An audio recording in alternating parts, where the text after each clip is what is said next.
Today on the Dr. Jeff Show, we have special guest Dr. Robbie Ludwig joining Dr. Jeff to talk about the hot trending topic that can affect you, sexual harassment in the workplace. Hello, everyone. I'm Shane Schultz, and you're watching the Zubia Live channel. Zubia Live is your interactive live streaming video community specializing in health and wellness topics that affect you. You can always find us on social media at Zubia Live or ZubiaLive.com. Today, we're very excited to introduce to you our new show, The Dr. Jeff Show, hosted by none other than Dr. Jeff Gardere. Dr. Jeff is a board-certified psychologist and is well known in the entertainment industry as well as his community. Dr. Jeff, it's great to see you today. Hello all and welcome to the show. Shane, thank you so very much for that great introduction. Hey folks, we want to hear your voice, your thoughts, your questions on today's topic. So make sure you post your comments on Facebook or Twitter at Zubia Live or email me at drjeff@zubialive.com. That's Dr. Jeff at ZUBIALIVE.com. Later in our broadcast, I'll tell you about our exciting companion show. It's called Up Close and Personal Workshops with yours truly, me, Dr. Jeff Gardere, which airs every Saturday morning at 10 a.m. Today, along with my very special guest, Dr. Robbie Ludwig, we really want to explore a topic that has been exploding in the news. We're talking about those sexual scandals that have rocked the film and media industry. Top producers and actors, super powerful and respected and beloved media icons have come crashing down.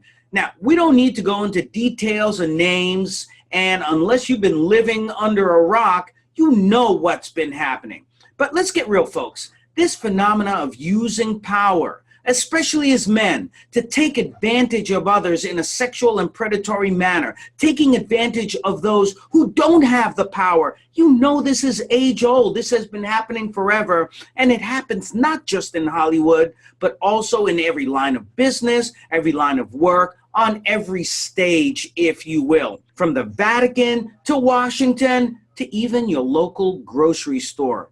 This means that this predatory behavior is not affecting people just in high places only. It's affecting all of us. Me, you, the folks who are listening in and joining us for today's program. Now, Cosmopolitan surveyed over 2,200 full-time and part-time female employees and found that 1 in 3 women, that's right, you heard me say it, 1 in 3 women have experienced sexual harassment at work at some point in their lives. So, maybe you're working somewhere and your boss won't give you a raise or promotion unless you promise to do something with him or her against your will or of a sexual nature, right? Or maybe it's really already happened to you and you feel violated, disgusted, despondent, and powerless and have no one to turn to or to talk to. Well, guess what?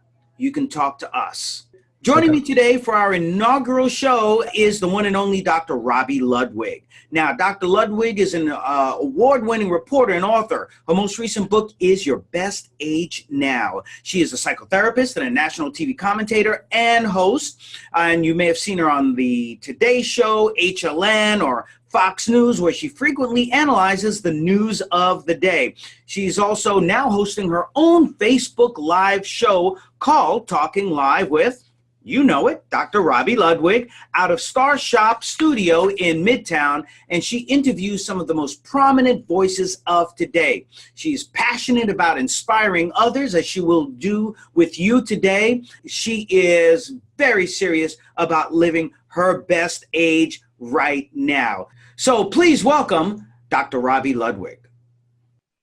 So, Dr. Robbie, the experts say that sexual harassment can be seen as unwelcome sexual advances, requests for sexual favors, or other verbal or physical conduct of a sexual nature. Now, how do you see this being portrayed with perhaps some of the patients that you work with in your private practice?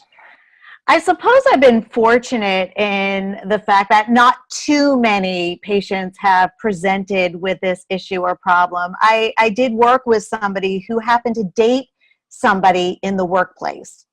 who was very powerful. And when the relationship went sour, he became very sadistic and started to turn people against her, which interfered with her ability to actually work. And it's kind of that dangerous territory, because in some ways you can meet a lot of really interesting people at work who are date appropriate, right? And it's that fine line sometimes of knowing who's going to turn on you. So sometimes the signs are very, very subtle. And anyone who's willing to, let's say, date in the workplace may also have to be willing to leave the workplace if things get too complex. Yeah, and I often say, sure, the workplace is where you can meet someone with some of the same goals, compatibility to you. Mm-hmm. I have to tell you that my personal rule on that is, if you're going to risk dating someone at the workplace, number one, make sure that it's not a subordinate, because it can turn into that situation that you talked about. Yeah. Two, you probably better marry them. You better make it for keeps. Yeah, you better have that sense. You know, there was an interesting question that comes up because, you know, I met my husband at work, and I worked at a hospital. There was a lot of dating and flirting. It was a fun social place. I mean, that's one of the advantages of working at a hospital. So what do you do, let's say, if you are in a position of having the position of the boss, or you are asking out a subordinate? It's kind of that one and done philosophy. You ask somebody out on a date, and if they are not interested, then you back away. And so you have to be willing to know when someone's not interested and to let it go, because otherwise it can be taken as harassment. Yeah, and I agree with you 1,000,000%. And I think it also goes back to that situation that sometimes you have to make the sacrifices. If it's someone where you are the boss, that situation can go in any direction. So it's something that maybe you should forego. Perhaps if you're no longer working with that person, then you can revisit that. But as a supervisor, and I think you might agree, it's probably the golden rule not to try to date someone who they're your subordinate. Wouldn't you agree? I would say as a general rule, yes, it's best to honor the boundaries. Boundaries exist, not from a moral perspective, Dr. Jeff. They really exist to protect us and to protect other people.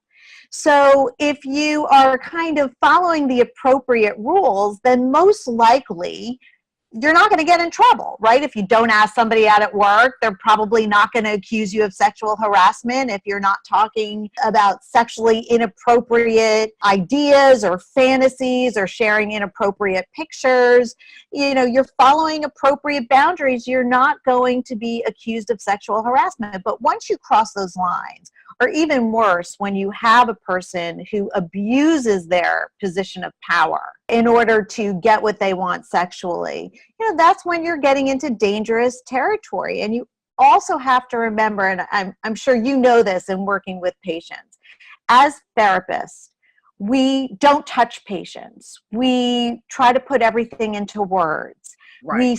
We share less rather than more. And the reasoning behind that is because you never know how someone will take what you say until you know them better. And I agree with you. Your point was so cogent. When we talk about not touching patients, and I think it's the same situation, right? With if you're a supervisor, you accept that position of being a boss. Even if you are the nicest person in the world, male or female, along with that position of authority, and we're giving this advice to people, along with that position of authority, you have to give up any of those desires to date someone who works below you. You have to not be able to give in to those impulses. It's like my being a professor, you know, at a medical school, and even though I'm the nicest person in the world, if I were a single person, I can't date a medical student, no matter how much I may feel that that person is not being taken advantage of. When you are in that position of authority, you cannot exercise any kind of behavior towards someone who is your subordinate.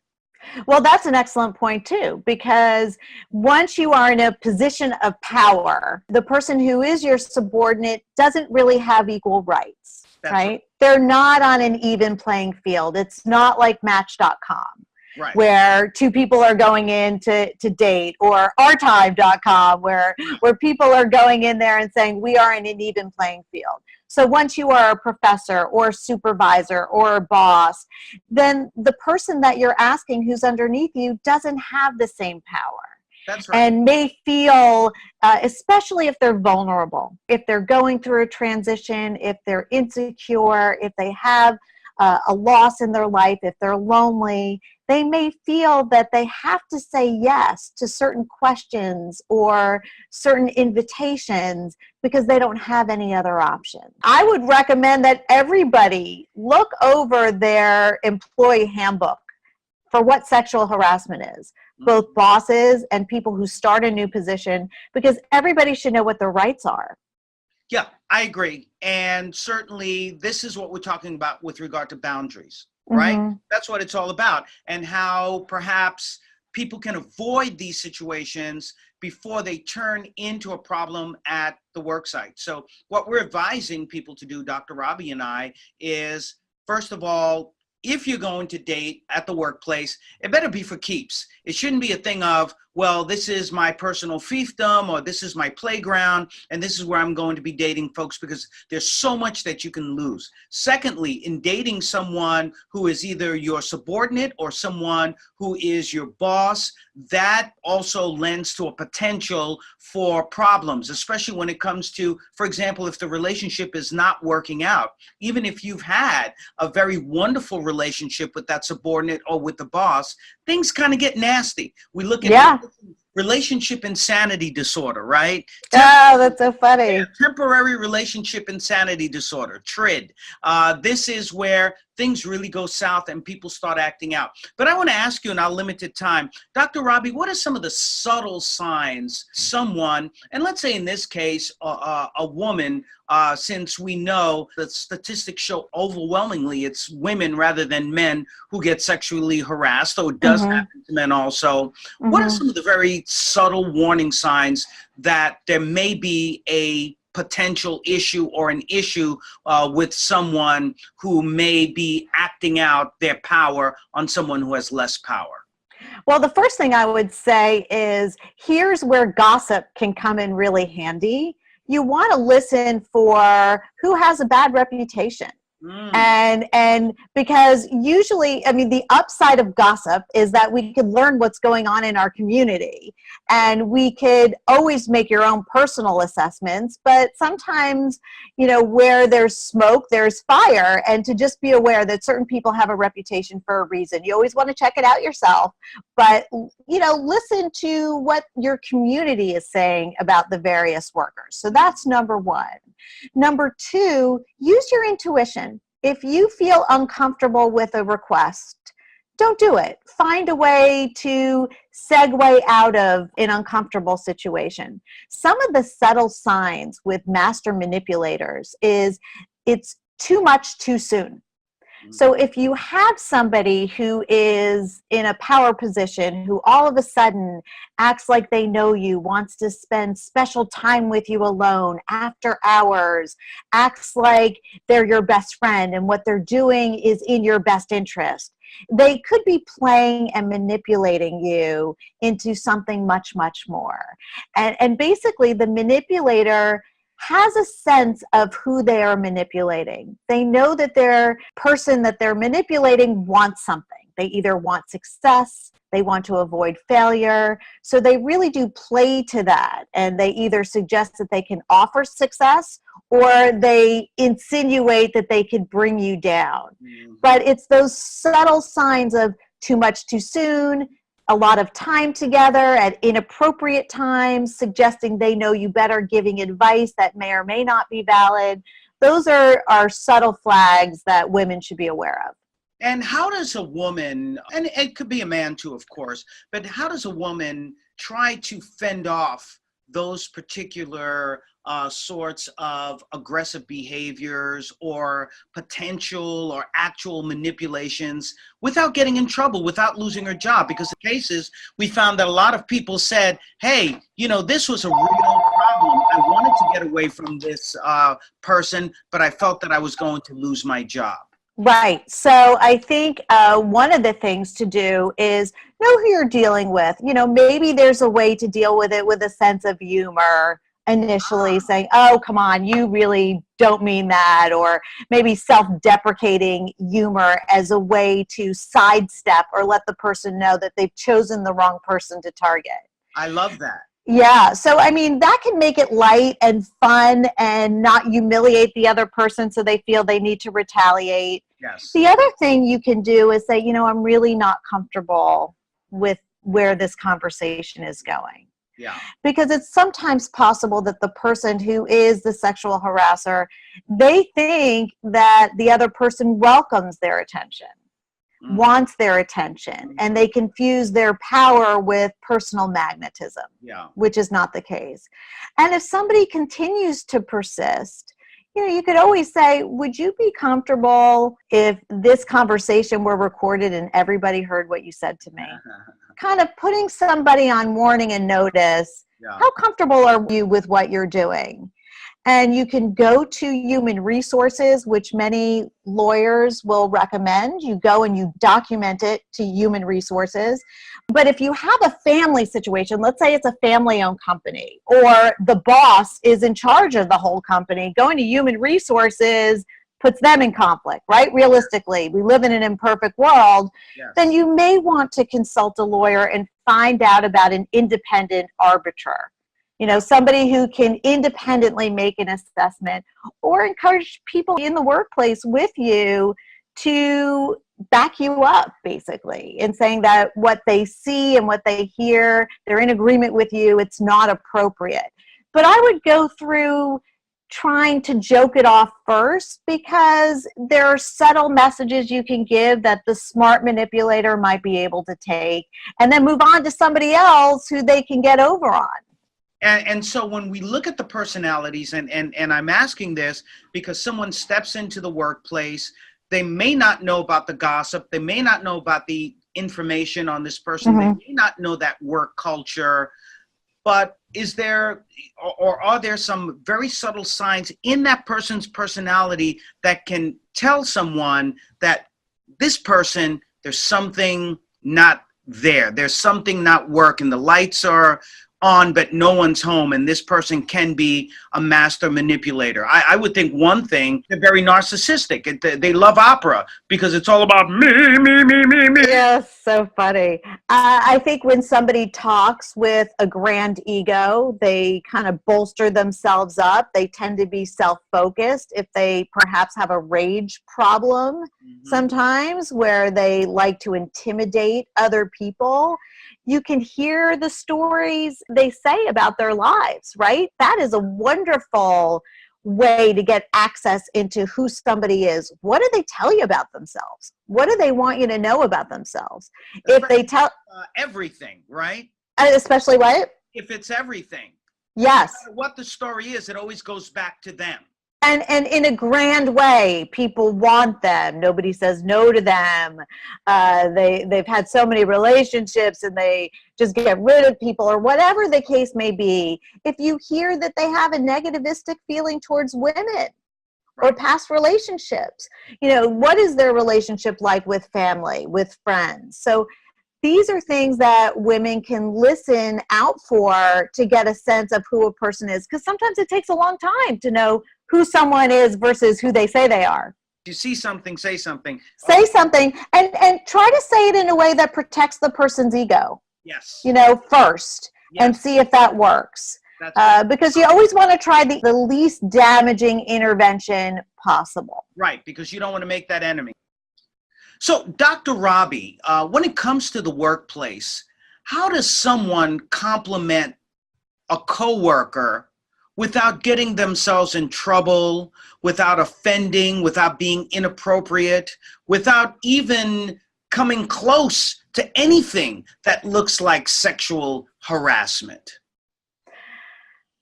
A lot of that has to do with who the person is, who the person you're complimenting is. So if you have the right relationship, you can almost say anything to them, right? Like, Jeff, you and I have a long-term friendship. We've known each other a long time. Right. We could practically say anything to each other because we know where it's coming from and we have that kind of friendship. So you could probably say anything to me and I've probably said anything to you, and we're okay because we have the right relationship. So first of all, know who you're saying it to. That's great. Because we don't want to miss out on the feel good in the workplace, which is appreciating other people's beauty and sexuality, if you will. So know who you're doing it to. And if somebody says, I'm not comfortable with that, respect it and move on. Or if you see it in their body, Yeah. right? Right. Body language, and if they close up, if you say, hey, those are really nice shoes or something, and the person is read Right. it. Don't do it. Read it. Read the person that you're complimenting. And if you get the sense that they're not comfortable, they're not interested, they don't like that kind of interaction, respect that and don't do it. Excellent. Excellent. Robbie, that was a tremendous amount and very concise information. I hope that folks were really taking notes because your strategies were amazing for us to try to have a sexual harassment-free workplace. And by the way, Dr. Robbie Ludwig, where can people find you? I know they'll have follow-up questions for you. Oh, great. So, I'm on Twitter at Dr. Robbie Ludwig, and you can find me on Facebook at Dr. Robbie Ludwig, and Talking Live, which is also a show I do on Facebook on Mondays at 6. And Jeff, you're joining me because you're being honored, a special honorary event. So you're going to be joining me again in December so people can find us together again. Excellent. And Mondays at 6. And I think if you Google me, you'll find me. I'm out there. All right. Well, listen, Dr. Robbie, thank you so much for joining us on Zoom. Thank you. In the Dr. Jeff Show, and we'll be seeing you soon. Thank you. Well, congratulations on your new show. I'm so thrilled for you. Mwah. Love you. Professional. Love you back. All right. Talk to you soon. Bye. Bye-bye. Bye.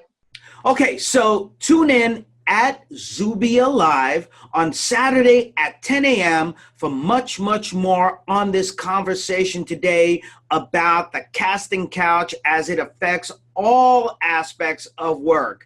And we'll be doing this on our companion show. I told you that I would tell you about this.